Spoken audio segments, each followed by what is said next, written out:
신학은 고루하고 능력이 없는 것이다. 신앙은 지식은 없고 열정만 있다라고 합니다. 이 두 가지를 꼭 나누어야 할까요? 지금 이 시대와 교회에 신앙과 신학의 조화는 꼭 필요합니다. 신신의 그 조화의 16번째 시간, 조선적 기독교 운동, 지금 시작하겠습니다.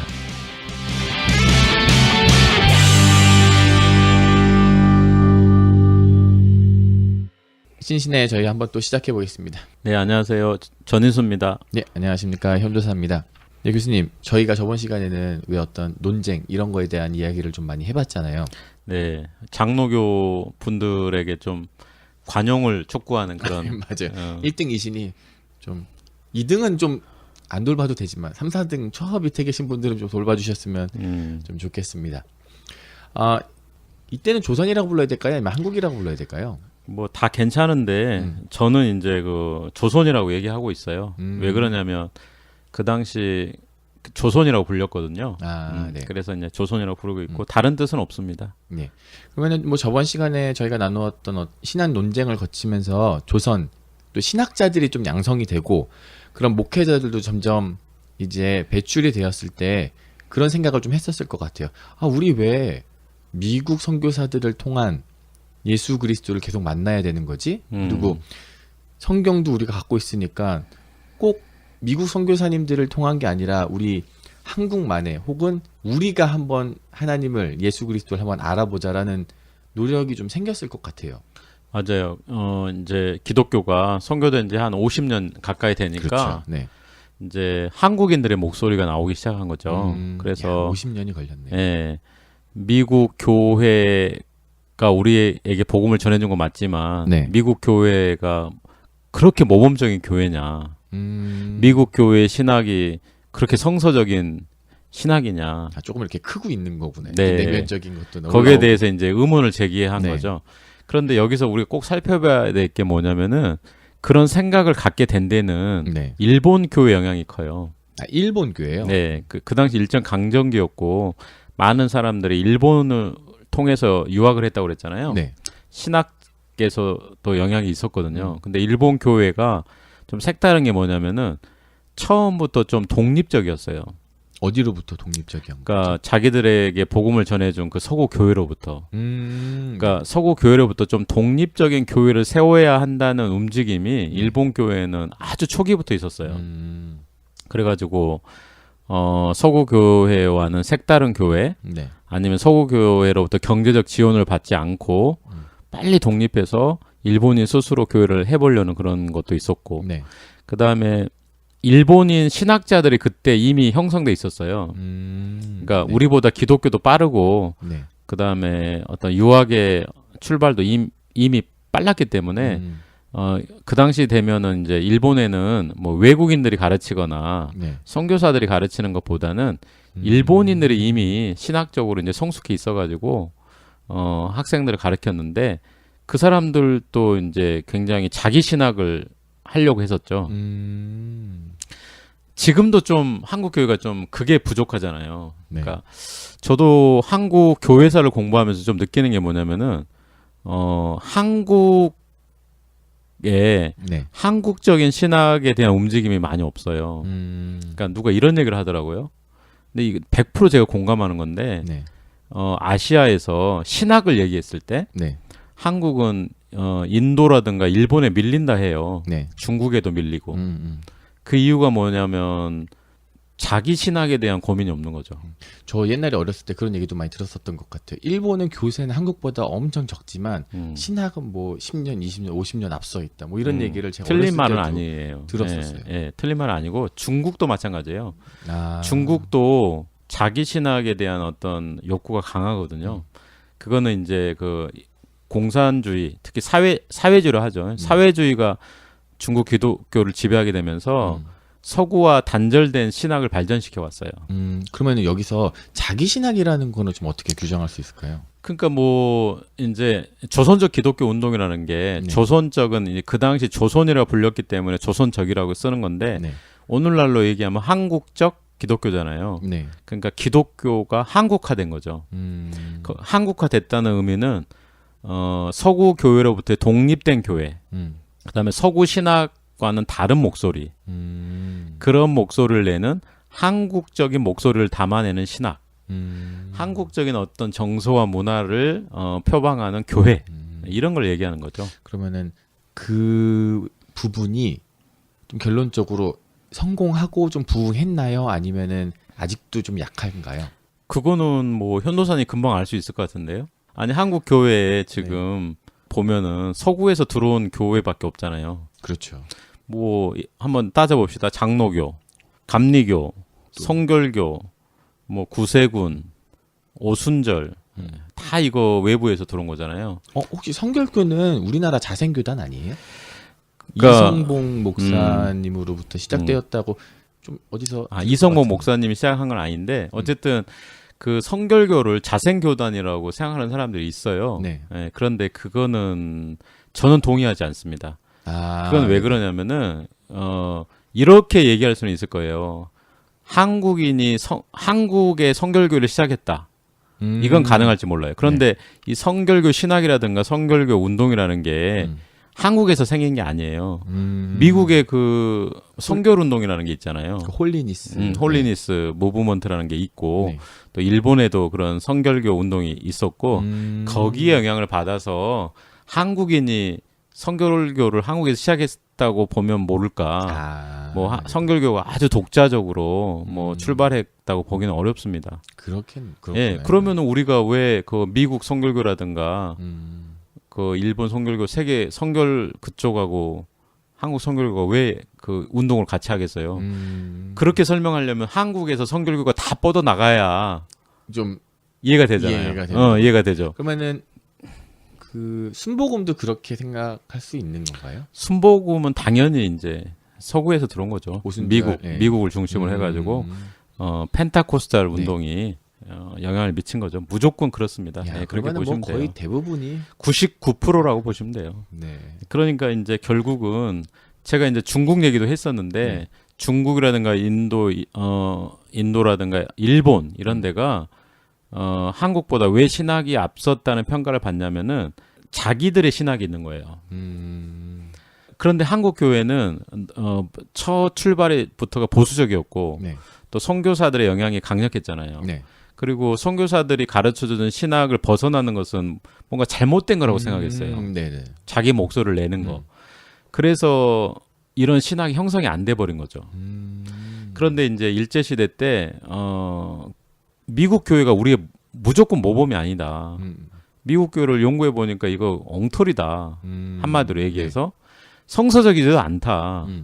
이렇게 생각했던 사람들이 등장을 한 거죠. 야, 좀 어떤 면에서는 굉장히 멋있는 사람들이 좀 등장하게 되는 거네요. 네, 그렇죠. 그러니까 한국적인 기독교 관점에서 보면은 굉장히 개척자적인 사람이 등장한 거고 장로교 입장에서 보면은 좀 이상한 그룹이 등장을 한 거예요. 네, 왜냐하면은 장로교 그룹에서는 이제 미국 교회에서 가르쳐주는 신학을 모범으로 했기 때문에 그 외의 어떤 목소리는 비기독교적인 거라고 생각을 했었죠. 그렇겠다요. 네.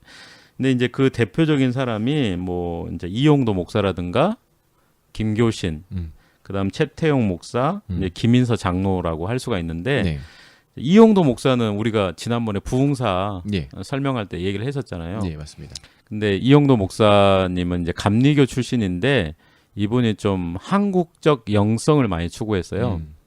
그래가지고 결국 근데 이분이 내가 왜 조선적 기독교를 추구했다고 보냐면은 별도의 교회를 만들어요.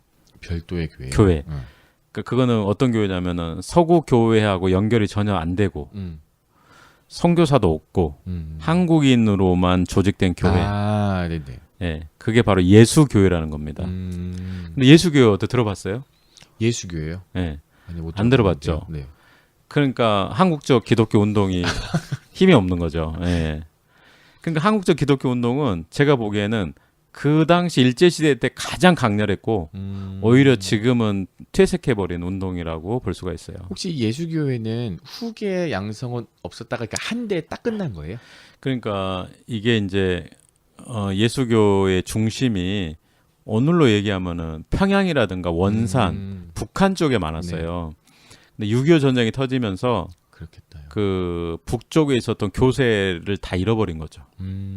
만약에 이제 이 예수교회가 남쪽에 세력을 형성하고 있었으면은 해방 후에 또 6.25 전쟁 이후에도 그렇겠다. 생존했을 살아남아요. 거예요. 그랬을 예. 수도 있었겠다요. 그런데 이제 북쪽에 거의 90% 이상의 근거를 갖고 있었기 때문에 그 발전하지 못한 측면이 있고, 또 하나는 뭐냐면은 해방 이후에 특히 6.25 전쟁 이후에요. 네. 선교사님들이 다시 와요. 그런데 그 선교사님들이 복음만 갖고 온 게 아니라 압도적인 돈과 어떤 그렇죠. 원조 네. 물건들을 갖고 왔거든요. 근데 예수교회는 그게 없잖아요. 그러네. 역시. 한국에서 출발한 데는 돈이 없잖아요. 이것도 슬픈 얘기지만 선교와 어떤 교사 확장의 물질이 항상 같이 있을 수밖에 그렇죠. 없으니까요. 그때 이제 장로교, 감리교는 또 막 싸매들고 온 거죠. 그래가지고 막 풀어 놓은 거죠. 그리고 이제 땅, 적산이라고 그래요, 그걸. 적산. 맞아요. 이 적산 땅을 또 불화받고 했는데 뭐 예수교라든가 이런 거는 그런 게 없었고. 근데 여기서 좀 한 가지 얘기하고 싶은 게, 이용도 목사와 함께 교회를 세운 사람 중에 이호빈 목사라고 있습니다. 네. 근데 이호빈 목사가 나중에 강남대학교를 네. 세워요. 음. 근데 이제 어떻게 이거를 좀 어떻게 설명하긴 해야 될지는 모르겠는데, 이호빈 목사는 어쨌든 예수교회 출신이에요. 네. 그리고 강남대학교가 예수교회와 완전히 단절됐다고 보기가 어려워요. 그렇겠죠. 네. 그런데 이제 지금 강남대학교는 어떠냐? 강남대학교 신학교가 있는데, 네. 신학과가 있는데 예수교회를 다니는 교수님들은 거의 없다고 하더라고요. 그럼 혹시 이 예수 교회가 지금 남쪽에 지금도 있기는 있어요. 있나요? 네. 있어요. 지금도 있는데 음. 세력이 너무나 그렇겠죠. 미약하고 그 뭐 돋보기로 찾아야 찾을 수 있는 그 정도로 세력이 미약한 거죠. 그렇구나. 예. 전 처음 알았어요. 예수교회가 좀 그 1930년대 당시에 평양이라든가 이런 중심으로 해가지고 북한 지역에 강력하게 성장을 했거든요. 강력하게 성장을 했는데 장로교회 견제를 많이 받았어요. 장로교회에서는 이 예수교회를 이단시했거든요. 그랬겠다요. 예. 그리고 이용도 목사도 이제 장로교로부터 이단시 되면서 견제를 받은 거죠. 그런 것도 있고, 어쨌든 그 당시가 가장 세력이 많았어요. 예. 혹시 북한에 좀 이렇게 남아 있을 가능성이 있을까요? 제로라고 봐야죠. 제로. 제로라고 봐야 돼요? 제로라고 봐야 되고, 지금 제가 이제 재밌는 얘기를 좀 하나 하면은, 네. 그 제가 예수교회 어떤 원로 분하고 좀 친해요. 네네. 예, 근데 그분이 지금 80은 오래전에 넘기셨죠. 네. 근데 이분이 이제 교회도 갖고 계시고 목회도 오래 하셨어요. 근데 은퇴를 또 늦게 했어요. 늦게 한 이유는 후임자가 없어가지고. 그렇죠. 후임자 찾기가 어려워요. 예. 지금 예수교회 현실이 이렇습니다. 예. 어쨌든 좀 예수교회가 그 당시에는 좀 논란이 많이 됐지만 조선족 기독교 운동의 한 단면인데 첫 출발은 좀 미약하고 네. 좀 이상한 부분도 있을 수 있어요. 그런데 교회가 발전하면서 이제 자리를 잡아가는 거잖아요. 근데 예수교회도 지금 두 종류가 있다고 하더라고요. 네. 한 종류는 좀 스베덴 보리, 다시 말씀해 주시겠어요? 스베덴 보리라는 스베덴 볼이요? 스베덴 보리라는 신비주의자가 있어요. 네. 그 신비주의의 영향을 받은 예수교회가 있고, 네. 하나는 이제 이용도 계통의 예수교회가 있는데, 네. 이용도 계통의 예수교회는 기독교 전통에 포함시킬 수가 있어요. 네. 근데 스베덴 보리 쪽은 일찍부터 좀 너무 신비주의적이라고 해가지고 이단시 됐기 때문에 기독교 신학에서 좀 포용하기가 좀 어려운 부분이 있죠. 한번 찾아봐야 되겠습니다. 네. 예수교회. 아니 어떤 교회고 한번 나중에 방문해 보고 싶기도 하네요. 예, 예수교회는 어쨌든 이용도 목사는 이제 그 유명화 사건, 네. 그 유명화랑 얽힌 그런 부정적 사건 외에는 굉장히 존경할 만한 인물이에요. 저번에 말씀하신 것처럼 정말 예수 그리스도의 현현이라는 어떤 별명을 갖고 있었고, 그렇죠. 그렇지만 이 유명화 이 사람이 이제 뭐 내가 예수 그리스도라고 얘기했을 때 거기 아마 무릎을 꿇었다고 네, 얘기하셨었죠. 그래서 이제 논란이 돼가지고, 근데 이제 이용도 목사가 이제 상품성이 있거든요. 네. 한국 교회가 이렇게 어려워지니까 한국 교회를 살릴 만한 어떤 사려운 사람들이 부각돼야 되잖아요. 네. 이용도 목사가 사실 그런 전설적인 인물이에요. 그런데 문제는 뭐냐? 전통성 다툼이 있어요. 네. 그러니까 뭐냐면 정통성. 네, 정통성. 그러니까 감리교에서 이 용도를 갖고 가고 싶어해요. 네네. 예수교회도 이 사람을 갖고 가고 싶어해요. 그렇겠네요. 그렇겠죠. 누가 더 유리할 것 같아요? 예수교회 아닐까요? 아닌가? 계보적으로 보면 그렇죠. 네. 계보적으로 보면 그런데 힘은 누가 있어요 지금? 아, 힘이 너무 세니까 감리교회에서 가져간다 그러면 가져가는 거죠. 뭐. 뭐 그런 거 할 수가 없는 거죠. 이 세브란스와 서울대가 갑자기 생각나네요. 예, 그런 부분이 있고 그다음에 김교신 선생님은 네. 교회를 만들지는 않았어요. 왜냐하면 네. 무교회 주의는 교회 없이 예수께로 갑니다. 그러니까 뭐냐면- 여기서 말씀하시는 그 김교신 선생님의 은 이제 무교회주의. 예, 무교회 주의인데 이분이 주장한 것은 조선산 기독교. 음. 그러니까 이분의 구도가 상당히 재밌어요. 그러니까 미국 교회는 모범으로 보지를 않았거든요. 극복의 대상으로 봤어요. 그러니까 미국 교회는 우리가 본받아야 될 대상이라기보다는 극복해야 될 대상으로 본 거죠. 그래서 김기준 선생님은 어떤 생각을 했냐면은 미국 교회 없이 네. 성서를 통해서 바로 기독교를 세울 수 있다고 본 거죠. 근데 그거는 맞다라고 생각이 드네요. 예, 어쨌든 현도사님이 만약에 다른 나라 가가지고 복음을 전할 때 네. 성경만 갖고 할 거냐, 아니면 현도사님이 잘한 기독교 전통을 세울 갈 거냐, 그런 문제가 생길 수 있죠. 그럴 수 있죠. 네, 장로교인이 장로교 세울 가능성이 높잖아요. 그럼요. 예, 그런데 김교신 선생님은 그건 안 된다고 본 겁니다. 그러니까 한국인이 갖고 있는 어떤 한국인의 정서와 네. 성서가 전맥돼야 되면은 조선산 기독교, 그렇겠다. 한국에서 나타나는 한국에서 태어나는 기독교, 그거는 미국 기독교와는 다를 거라고 본 거예요. 그리고 그 한국 기독교는 두 가지 모습을 갖게 되는데 한국적이면서도 성서적인 거죠. 그래서 성서적인 것과 한국적인 것은 서로 모순되지 않고 대립적이지 않다고 본 거예요. 상호 공존한다고 본 거죠. 순간 그런 생각이 좀 드네요. 김규희 선생님께서 보셨던 기독교는 마치 어떤 꽃이나 식물이 있으면은 그 나라에서 뽑아가지고 어떻게 해서든 조선 땅에 심어가지고 똑같은 걸 양성해 하려고 했었던 것 같은데, 근데 김규희 선생님이 좀 추구하셨었던 거는 뭐 상징어로 하자면 성경을 심어서 그 나라에서 태어나는 모습 그대로 그냥 바라보고 이걸 인정해주는. 근데 그 그렇죠. 성경을 다른 나라에 심으면 다른 형태의 그렇죠. 이제 일본에서는 일본산 기독교가 나타나는 그렇죠. 거고 미국에서는 미국산 기독교가 나타나는데 어쨌든 김교신 선생님은 미국에서 전해진 기독교는 극복의 대상으로 본 거예요. 좋은 점이 물론 있어요. 네. 있지만 그 자체를 우리가 받아들이는 것은 좋지 않은 점이 더 많다. 그래서 어떤 면에서 좋지 않은 점이 많을까요? 그 첫 번째가 뭐냐면 이제 교회를 너무 절대시하는 거. 교회를 반드시 다녀야 구원을 받는 것처럼. 그러니까 뭐냐면 예수님이 우리를 구원시키는 거지. 네. 교회가 우리를 구원시키는 건 아니다. 이런 거라든가 아니면 물량주의. 네. 지금도 미국 교회라든가 한국 교회는 물량주의가 강하잖아요. 그렇죠. 복음으로 승부하지 않고 뭔가 물질과 문명과 어떤 원조로 승부하는 어떤 그런 거. 쉽게 말해 뭐 어떤 계속해서 대형 교회를 지향한다든지. 성공적 가치관. 성경에서 말하는 성경 가치관이 아니라 시장 논리가 얘기하는 성경적 가치관을 지배하는 미국 교회라든가. 네네.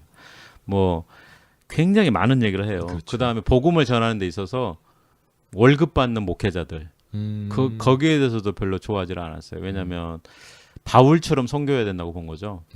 가끔은 좀 텐트도 만들고 노동을 해서 자기 건 벌어 먹으면서 복음을 전해야지. 그러니까 왜 그런 생각을 했냐면은 복음은 모든 신자들의 책임과 의무이지. 이거는 특정 어떤 종교 그룹이 네. 종교 전문가가 있어가지고 전할 것이 아니라고 본 거예요. 그러니까 우리가 이렇게 얘기할 수 있잖아요. 아니 목사님 있어야 목회도 하고 성도도 돌보고 하지 않냐. 그렇죠. 근데 이거는 김교신에게 있어서는 말이 안 돼요. 이거는 모든 신자의 의무와 책임이라고 본 거예요. 네. 그러니까 여러 가지가 있어요. 이거는 꼭 얘기하고 가야겠네요. 미국 기독교는 또 돈의 종교라고 본 겁니다. 그러니까는 복음이 아니라 돈이 오는 거죠, 이게. 네. 그래가지고 사람들이 복음 때문에 목회자가 되거나 아니면 전도자가 되는 게 아니라 생계 수단으로 그때 말씀하신 그 라이스 크리스찬. 생계 수단으로 그러니까 목회자가 하나님의 복음 전도자에서 사명 감당하는 게 아니라 직업이 돼버리는 거에 대해서 네, 굉장히 비판적이었죠. 그랬겠다요. 네, 어떤 그런 그리고 교파들 싫어했습니다. 이렇게 많은 교파가 있을 도대체 필요가 뭐가 있냐. 그래서 교파의 천국 미국에 대해서 별로 좋아하지 않았죠. 그런 부분을 좀 극복했으면 좋겠다라는 네. 마음을 가지셨구나. 그래서 이제 김규진 선생님이 올인한 부분이 성서예요. 그래서 이분이 이제 성서 조선이라는 잡지를 만들었는데 아, 네. 성서 조선 이게 딱 전맥되는 거죠. 그게 조선상 기독교예요. 네. 곧 조선을 성서 위에 세워야 한다. 조선 사람에게는 성서만이 필요하다. 아, 그래서 네. 조선을 성서화 시켜야 된다. 그런데 여기서 나타난 기독교는 한국적이기도 해야 된다. 왜? 한국인과 만나는 성서기 때문에. 그래서 그럼 이제 그런 부분의 내용을 그 성서 조선을 통해서 계속해서 어필하셨었던 거겠네요. 그렇죠. 지금 성서조선이 이제 이분이 아주 오랫동안 이제 발행을 했어요. 일제 강점기 때 네, 좀 오래 발행하셨나요? 10년 넘도록 아, 했었죠. 네. 예. 그래서 지금 성서조선 영인본이라고 하는데 네. 500페이지가 넘어요. 그게 한 7권 정도 있어요. 아, 네. 그러니까 나름대로 한국에서는 굉장히 한 어떤 신앙적이면서도 신학적인 어떤 자산이죠. 그렇겠네요. 한국 교회로서는 그 성서 조선에서 김교신의 글만 뽑은 거를 이제 김교신 전집이라고 하는데 네. 북희에서 만들었어요. 네. 북희라는 출판사에서 만들었는데 굉장히 잘 만들었습니다. 그래서 북희 책을 읽으면 좀 더 쉽게 성서 조선은 너무 어려워요. 아, 일제 우선 글도 옛날 글이겠네요. 그래서 옛날 그리고 한자가 너무 많고 아, 세로로 되어 있고 네, 좀 읽기가 어렵죠. 저는 이제 그런 공부하면서 제가 느끼는 게 뭐냐면은 좀 한국인에 비해죠. 뭐냐면 한국은 70년, 100년 전의 글도 읽기가 어려워요. 네네. 왜냐면은 일제 강점기도 겪었고 옛날에는 한문을 주로 맞아요. 썼었고 네. 한글은 그 일제 강점기 때는 이제 발달 단계였거든요. 네. 그러니까는 지금은 이제 우리 세대가 한글과 영어에 익숙해져 있고 네.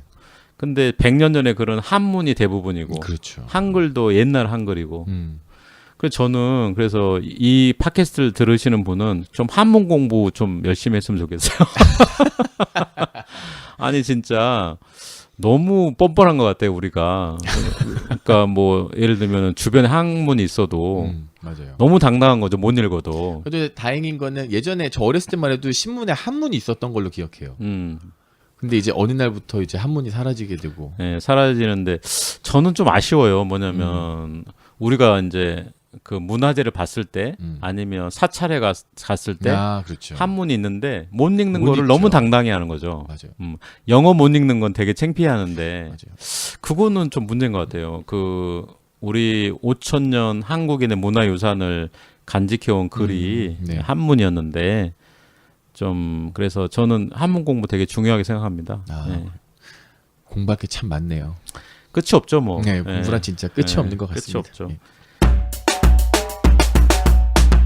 이제 이용도 목사님과 김교신 선생을 넘어서 또 한 분이 계시죠. 최태용. 이분은 네. 선생님이라고 호칭하는 게 좋을까요? 목사님이라고 호칭하는 게 좋을까요? 목사예요, 목사. 네. 목사이기도 하고 감독. 감독. 예, 축구 감독이 아니고 네.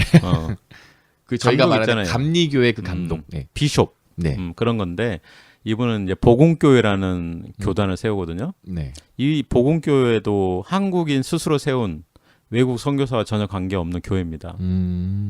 상황을 얘기하면은 예수 교회보다는 많이 발전해 있어요. 그리고 교회 수도 많고 네. 그리고 이 최태용 목사님은 일본에서 유학했어요. 네. 관계를 이렇게 보시면 됩니다. 김교신보다는 선배고 네. 이분도 일본에서 우찌무라 간조에게 배워가지고 아, 네. 그 조선적 기독교에 대한 문제 의식을 많이 느꼈죠. 왜 이게 중요하냐면은 일본에서 그 일본적인 기독교를 만들어야 된다고 네. 서구 기독교로부터 독립해야 된다. 음. 성서의 중심을 둬야 된다. 이렇게 얘기했던 사람의 원조가 네. 우찌무라 간조예요. 근데 네. 이 우찌무라 간조의 제자가 김교신이고 채태용입니다. 네. 네, 김교신 선생님은 직접 공부를 열심히 했고 그분 밑에서 채태용은 이제 그분 밑에서 공부를 열심히 했다기보다는 책 이분의 책을 통해서 우찌무라 간조의 사상에 젖어들었죠. 아, 스승이라고 얘기해도 네네. 전혀 문제가 없어요. 우찌무라 간조가. 그렇겠네요. 예. 근데 이분은 이제 한국에 오셔가지고 김교신하고 좀 생각이 달라요. 김교신은 교회를 세우질 않았잖아요. 네, 아까 말씀하신 무교회주의. 예, 무교회주의. 근데 채태용은 무교회주의긴 한데 네. 무교회주의를 일부만 받아들였어요. 네. 그러니까 뭐냐면은 교회를 살리는 데만 이 무교회주의를 받아들여 가지고 교회 자체를 필요 없다고 보지는 않았어요. 그러니까 이분은 어떤 스타일로 보시면 되냐면은 일본에서 무교주의를 배워가지고 한국 교회를 개혁시키려고 했던 거죠. 네. 신앙 중심으로. 교회 중심이 아니라 네. 신앙 중심으로. 그러니까 왜 그러냐면 채태용은 한국 교회가 지나치게 신앙 중심이 아니라 교회 중심이라고 본 겁니다. 마틴 루터가 그렇게 보지 않았어요. 그 가톨릭 개혁 일으킬 때 그랬을 너무나 그 교황 중심이고 네, 맞아요. 교회 중심인데 믿음으로 구원받는 신앙 중심으로 가야 된다고 본 거잖아요. 근데 채태용 목사도 동일한 문제의식을 가졌어요.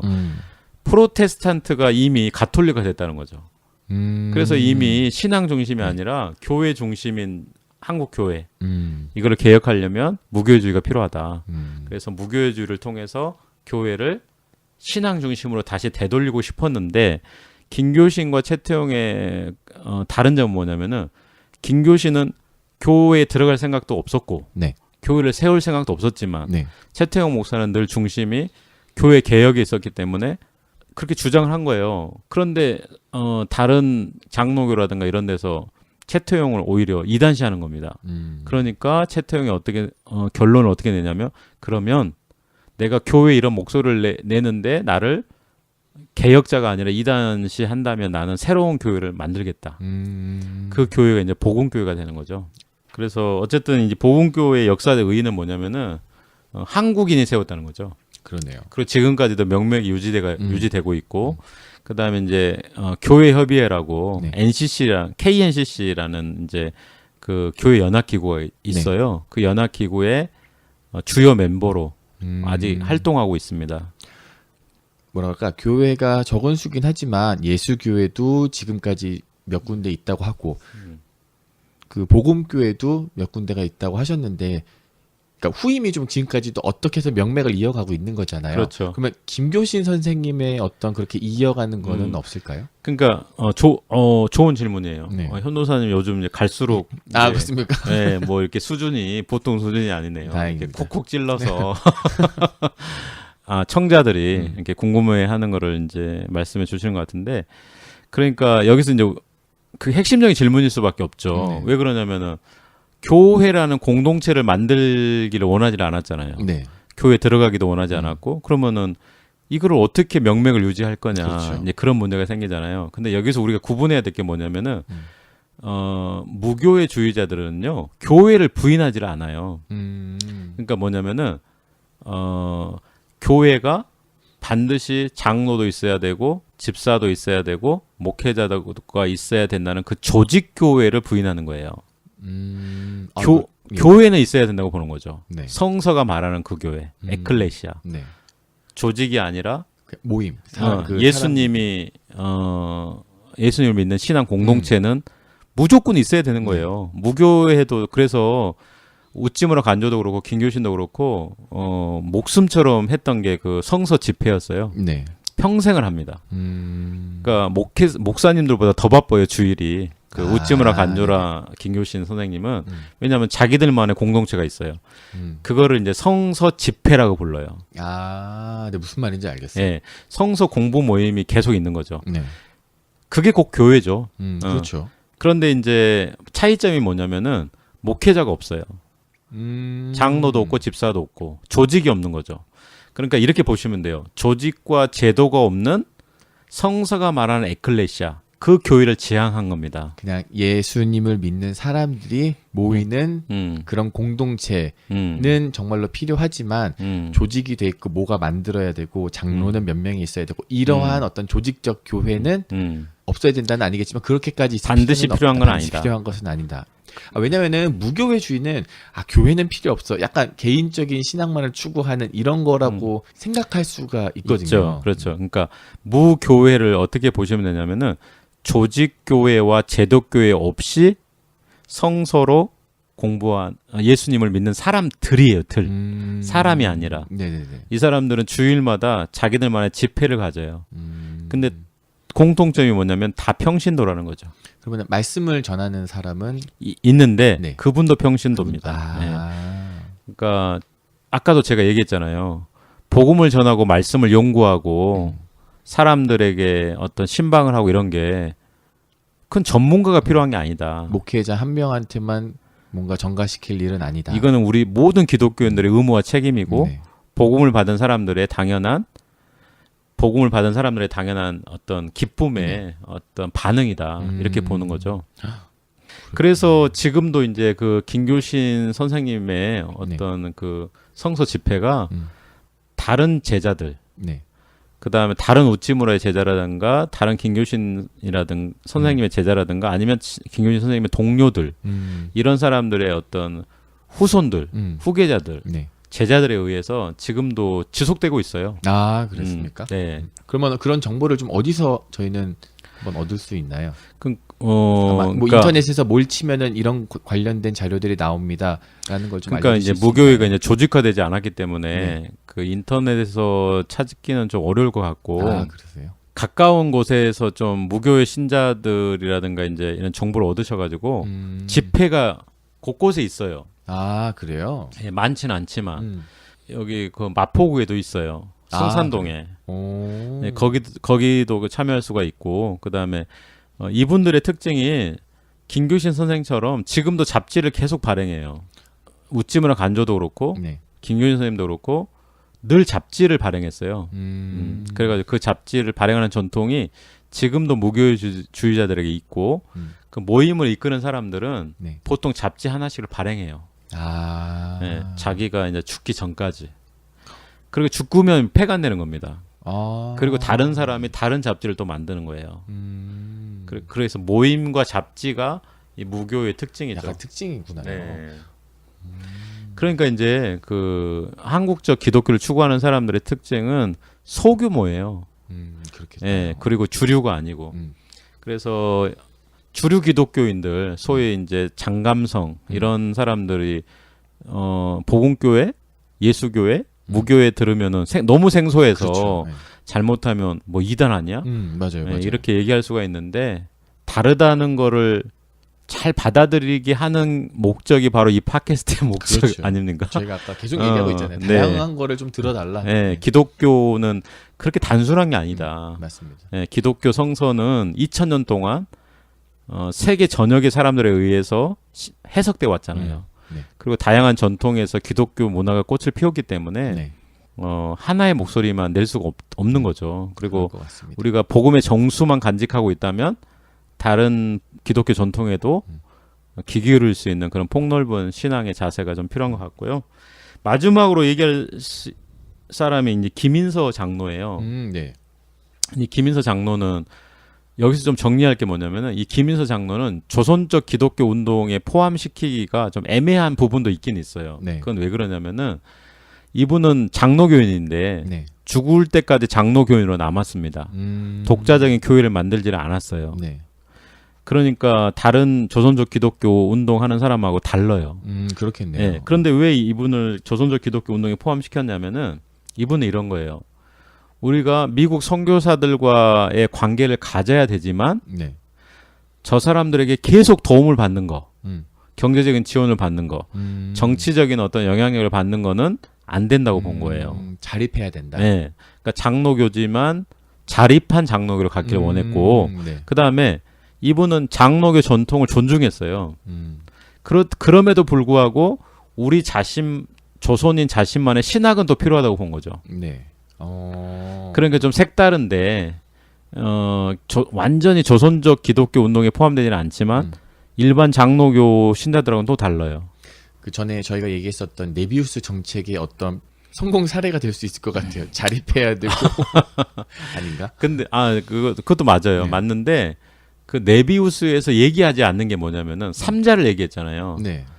자전, 자치. 세 가지를 얘기했잖아요. 근데 거기서 하나 얘기하지 않는 게 뭐냐면은 자기 신학이에요. 네네. 자신이죠, 자신. 그건 왜 그러냐면은 이 선교사님들의 전제가 뭐냐면 우리가 전해준 신학을 너네가 해야 된다. 그러니까 장로교는 장로교를 그렇죠. 장로교적으로 장로교를 자립시켜야 된다. 네, 선교사가 전해준 신학 그대로를 너네가 해야지. 근데 이 조선적 기독교 운동하는 사람들은 거기에 자기 신학을 넣은 거죠. 독자적인 신학이 필요하다고 본 거예요.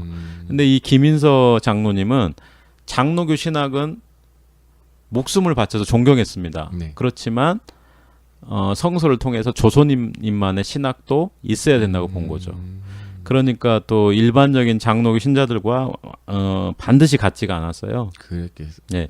근데 이분이 재밌는 게 길선주 장로님 있잖아요. 네.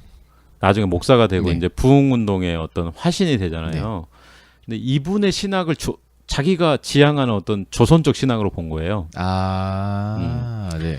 그러니까 뭐냐면 그 길선주 장로님이 어떤 그 신학을 자기 나름대로 해석을 해가지고 이거야말로 조선인이 만든 신학이라고 할 수 있다. 네, 이렇게 본 거죠. 요거를 방향으로 좀 발전시키고 요거를 좀 정착시키면은 될 것 같다.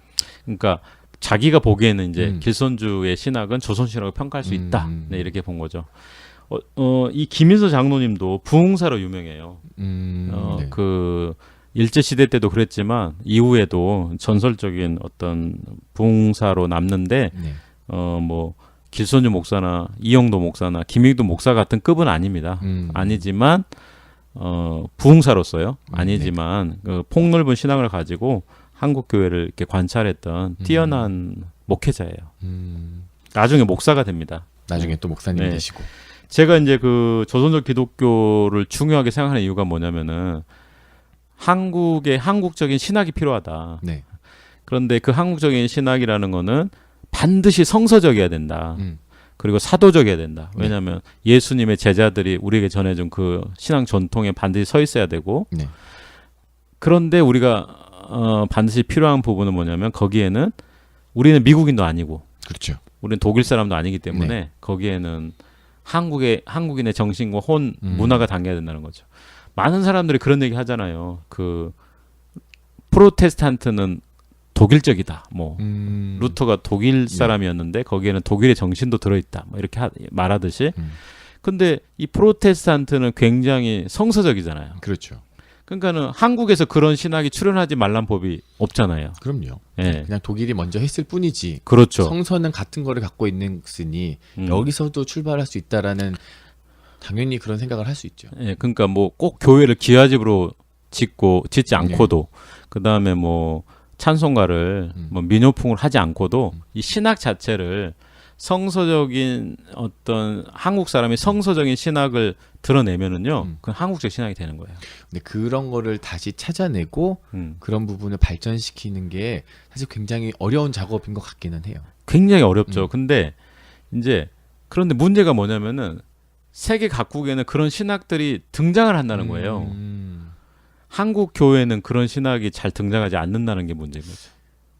혹시 그런 것도 작용했을지 모르겠지만 왜 저희는 스승을 넘어서지 않는 그런 전통이 있잖아요. 뭔가를 받아들였을 때 그거에 순응하고 그것을 잘 지켜나가는 게 순종이라고 배웠기 때문에 저쪽에서 우리의 스승 같은 신학들이 왔었을 때 그거를 뭔가 뛰어넘으려고 하다거나 왜 서양 철학은 그렇게 해서 발전하잖아요. 스승을 넘어서고 스승을에게 반목하고. 근데 한국은 오히려 그거를 잘 받아들이고 요걸 유지하는 거에 더 중점을 둔 것은 아닐까. 그렇죠. 그게 맞습니다. 그게 술이부작이라고 그래요. 술이부작. 술. 진술한 것을 네. 진술만 할 뿐이지 지어내지 않는다는 뜻이거든요.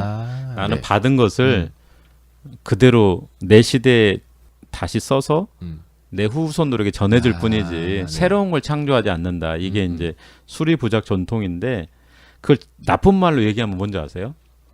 뭐 안주한다는 얘기인가요? 안주한다는 건데 그게 바로 나쁜 말로 얘기하면은 그 신학 사대주의가 될 수가 있어요. 그러니까 우리나라가 비판받는 어떤 전통이 다 맞는 건 아니겠지만 네. 사대주의 전통이 있다 하잖아요. 그렇죠. 우리 게 없는 거죠. 우리만의 독특한 어떤 신학에도 그런 부재가 있죠. 분명히. 네. 그래서 미국에서 배운 거 그대로 그냥 전하다가 하늘나라 가고 독일에서 배운 거 그냥 전하다가 하늘나라 가고 물론 이런 분도 있더라고요. 서구 신학을 전하기도 바쁘다. 근데 그렇게 바쁜 사람도 있어야 되겠죠. 그렇지만 또 성서 안에서 우리만의 목소리를 내는 그런 분들도 좀 계시면 좋겠네요. 예. 그리고 제가 얘기하고 싶은 거는 꼭 한국인의 정서가 없어도 돼요. 그러니까 인위적으로. 네. 그러니까 뭐냐면 독일의 프로테스탄트라는 거는 인위적인 어떤 독일적인 요소는 없거든요. 네. 근데 이 한국 사람으로서 치열하게 성서와 씨름하면서 새로운 목소리를 내면 인위적이진 않지만 거기에 반드시 한국적인 요소가 담길 거고 네. 그것은 곧 성서적인 게 될 거예요. 그러니까 제가 얘기하는 거는 한국인 스스로의 성서적인 목소리를 내면 그게 한국적 신학이 되는 거죠. 네. 쉽지 않는 작업이기는 그렇죠. 하지만 그래도 이거는 멈추면 너무 아쉬울 것 같아요. 맞아요. 그러니까 성서적이 된다는 것은 세계적이 된다는 의미거든요. 독일의 어떤 그렇죠. 프로테스탄트의 정신이 전 세계에 퍼졌듯이 깔뱅의 어떤 그게 성서에 바탕하기 때문에 그렇잖아요. 네. 근데 이제 우리가 토착화 신학에 거부감을 갖는 이유가 지나치게 한국적인 요소에 강조하기 때문에 그래요. 근데 저는 한국적인 것을 강조하지 않더라도 네. 우리는 한국인이기 때문에 성서의 어떤 우리가 눈길을 가진다면은 충분히 세계적이면서도 한국적이면서도 성서적인 전통을 만들 수 있다고 보는 거죠. 그 안에서 또 자부심을 또 느낄 수도 있을 것 같아요. 그렇죠. 예. 현도사님이 지금부터라도 하시면 한국 교회사뿐만 아니라 세계 교회사에 기록이 될 겁니다. 네, 저보다도 혹시 교수님께서 한번 잘 이걸 연구해 가시면 어떨까 생각도 해봅니다. 하여튼 이런 노력이 예전부터 있었고 그리고 명맥이 끊이지 않고 지금도 있었다라는 그 사실을 저희 신신내 함께 좀 들어주시는 형제 자매님들께서 좀 알아주셨으면 좀 감사하겠습니다. 오늘 감사합니다, 교수님. 네, 감사합니다.